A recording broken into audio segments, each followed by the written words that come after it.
It's quite evident when you look across Western politics and the online political world as well that there's a resurgence in nationalism, which I think is quite poorly understood by the liberal mainstream. As you might imagine, the liberal mainstream conceptualises nationalism the only way it can, and that's through a World War II frame. Any talk of nationalism is essentially one step away from, or even akin to, Nazism.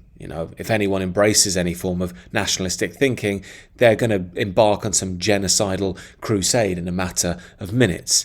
Now, without doubt, they're missing the point here of nationalism and probably missing why it's appealing to so many people. And we tend to go back to the same old then, it's just more liberalism is the solution, or the left go back to, some form of socialism. You've seen this guy at the moment being pushed forward, Gary Stevenson, have you heard of him?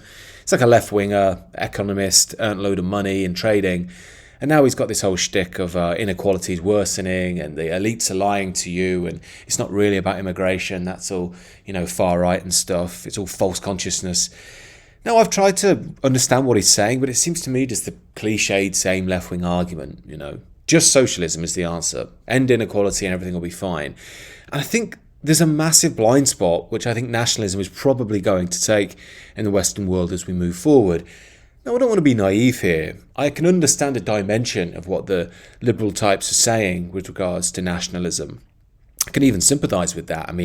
Even on this channel, and I see it online with other people as well, if you make any comment which is even slightly against some of the more militant nationalist types, you'll know about it quite quickly. Say you're a Christian and they'll call you a cook who's to the Jews, worshipping a dead Jew, you sellout.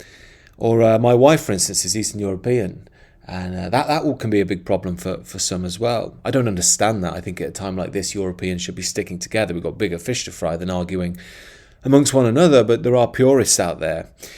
And again, as I've said on this channel many times, I can completely understand one's desire to maintain their historic culture, their people, to be with their people into the future and raise their children in a similar environment to the one they were raised in. I think that's fine and noble.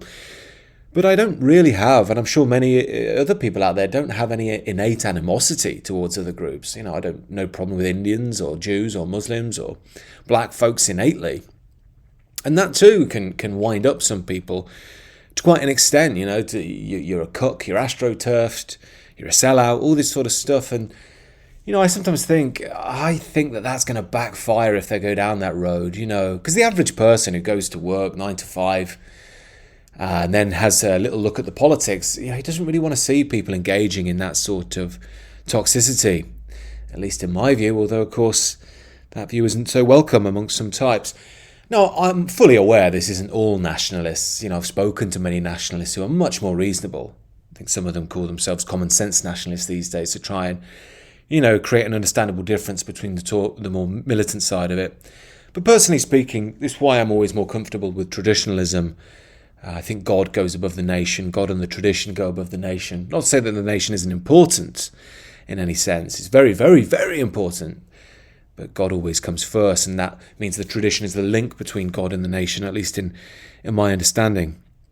But as I say, I can see why there is a concern in the liberal world about nationalism. But like most things I've been speaking about of late, like masculinity, they tend to only view it in its shadow form. So, masculinity is toxic, and the only acceptable masculinity is a feminized masculinity, basically. It's the men who act like women, the beta males, the apologetic ones who think their culture is toxic and think energies like aggression or power are always bad.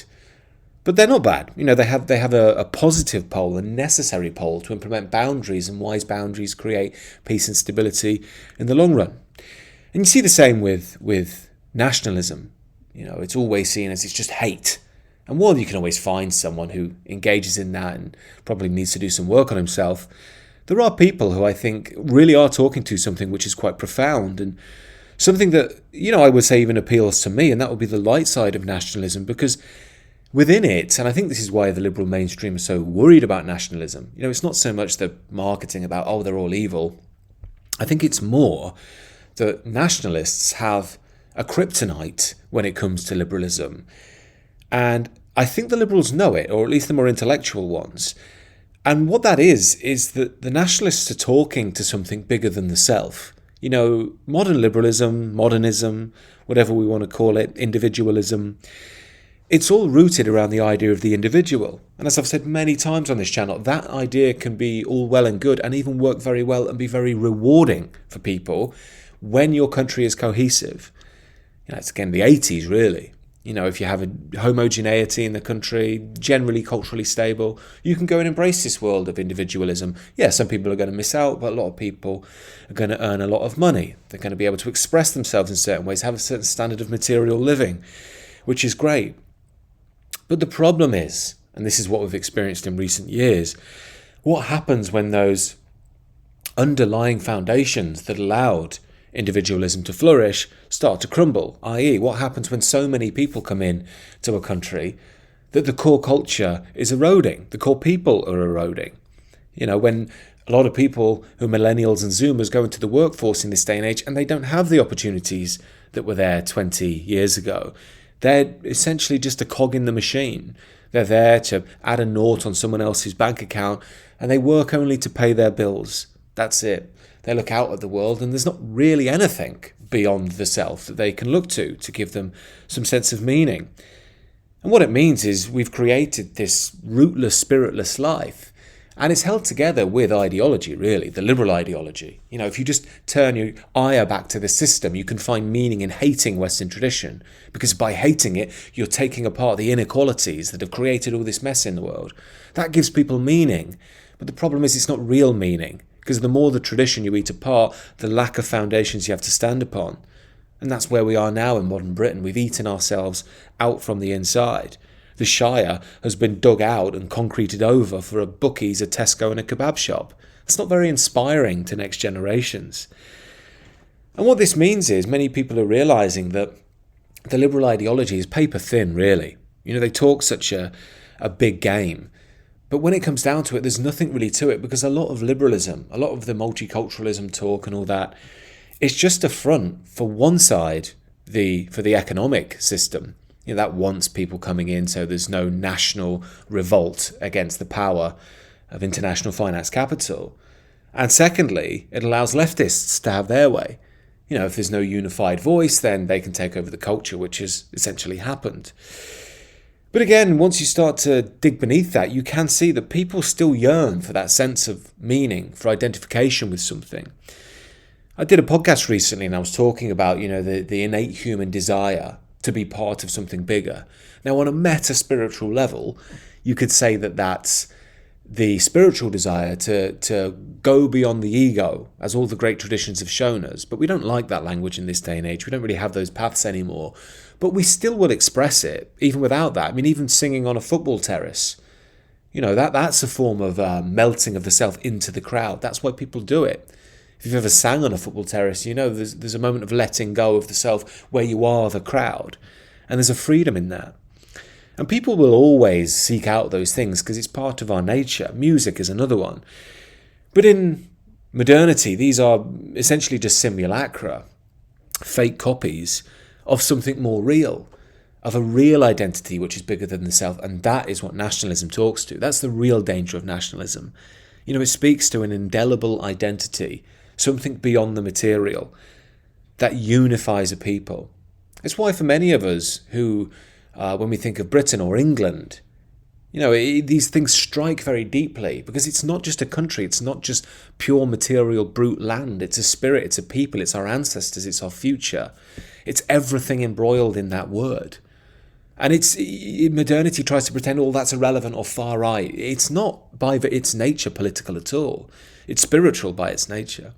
Now, as I say, I think there are levels beyond that recognition, namely the spirit levels themselves, but that's not the topic of this video.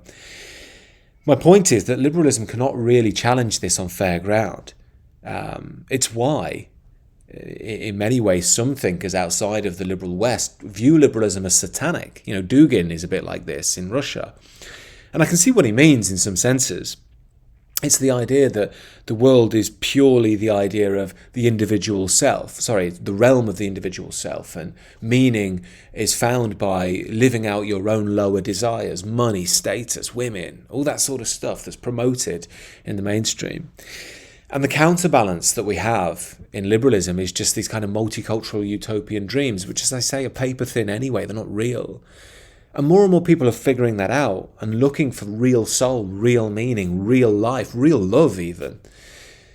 And I don't think you're going to be able to eradicate that from the human being. It's why I'm anti-liberalism fundamentally. I think human beings are deeper than what liberalism can offer. Again, to an extent, I'm all right with liberalism if you have the safety valves of the nation and the tradition, to keep those personal freedoms and individualism in line. And even the stuff that, the rhetoric that you get from the mainstream about holding hands and kumbaya, they don't really mean it. As I've said in prior videos, if it really was about this kind of perennialism, we're all one and every different religious or traditional expression is just a different path to God, they'd say that, but they don't, because they don't think on that level. They think in terms of post-Marxism on the cultural level, and on the economic level, it's just neoliberal economics. And that's the world we live in, really. And none of those are going to truly speak to the heart of a true people. So I do think that nationalism has a lot of ground to grow in, but I think it's got a major problem as well. And that is the more militant side of it, the people who tend to be more purist, if you will. I think they actually probably harm the movement rather than help it by putting off the average person. Now, obviously, you do get those types in any part of the political spectrum, obviously on the left. I mean, wokeness has been an example of that in overdrive. It's just the people who hate men because they're men, or white people because they've got white privilege or whatever. They've been told that it's righteous to do so. And they're probably the most vicious across the political spectrum. But you get it in the centre, the sort of centrist dad types like Alistair Campbell. He seems to hate people on the right. And you think, who are you to criticise anyone with what you've done in Iraq? But again, this is just the nature of the human ego. And there's no doubt that the right will always have that eye of Sauron on it, like the other elements of the political spectrum won't, because liberalism is so dominant. It can spend so much money. The globalist system is so powerful, it can just hammer its mythology and rhetoric again and again and again. And even though it does that, it's still got massive flaws, which is a lesson in and of itself. But the point I'm making here is, I do sometimes wonder whether some folks on the nationalist side will undermine their own argument and even what they can actually offer the world by being too purist, by being too aggressive, even though they do have some very important things to say. And again, I think if you fall into that anger, and this is something that I know people haven't liked me saying before, but I think if you do lead from that anger, if you are stuck in the ego, stuck in hatred, it will backfire. It will destroy you and it will destroy your movement down the line. You might get some quick wins. In my eyes, you have to be rooted in the spirit, grounded in truth, sensible, relaxed, calm, truthful, not lost in ideology, and you'll be able to make ground. And this is a interesting conversation I had with a fellow on the Substack. It was a really interesting exchange. I wouldn't say he's militant, but he took more the warrior line on things. We need to get out there and make change. And my line is, well, if you try that, the liberal world will just eat you alive, in an afternoon and make an example of you. Really, I think what ultimately needs to happen for the West is what you find at the core of all the great traditions, which is the marrying of the warrior and the priest. I don't think it will be a surprise to anyone that I'm more drawn to the priestly side by nature. That doesn't mean I don't respect the warrior. I respect the warrior greatly. In fact, in my personal life, I need warrior energy. That's why I've always embraced things like the gym and martial arts classes, because I'm not warrior by nature. And you meet the blokes there that are very direct and warrior oriented, and it's very healing for me because my nature isn't in that more forthright, strong energy. And I need it to be. We know what it's like living as a man. It's tough. You're going to have to learn to deal with the challenges of life. And you can't always have a priestly approach. But it is my nature. And in the same way, the warrior will need the priest. If everything's brute force, just smashing things down, you'll just go too far and get lost. And when we look at the great traditions, you always see it's the marriage of the warrior and the priest. The Christian crusader, for instance, or the Shaolin monk. The Sikh. The Sikh is essentially Hindu philosophy, Hindu religion mixed with the warrior. The Saracen in the Islamic tradition. You find this again and again. The samurai, of course, in the Japanese tradition. And once you marry these forces, it seems to me you've got the balance right. You're going to be able to make the change that you need to make in the right way, because you've got the ability to see it through with the toughness of the warrior, but the wisdom of the priest. The transcendent offering of the priest as well, with the practical skills of the warrior to deal with the day-to-day challenges of life. It seems to me that that's absolutely essential for the West to get right in the future. But it remains to be seen if it can. I think it could be eaten alive by a lower energy. These are just some thoughts anyway I've been having as I've been contemplating what's going on in the world at the moment. Be interested to see what some of you guys think down below. If you want more of this and to connect with me on these conversations directly, do join the Substack. I chat with many of the fellas there quite regularly. It's always nice to have an exchange of views, and it helps me frame what I think about the world as well, of course. Got more planned down the line there as well, events and so on. There's also the new channel focused on spiritual and transformational rebirth. Check that out down below and do let me know your thoughts. And subscribe to the channel if you're new. Have a great rest of the day.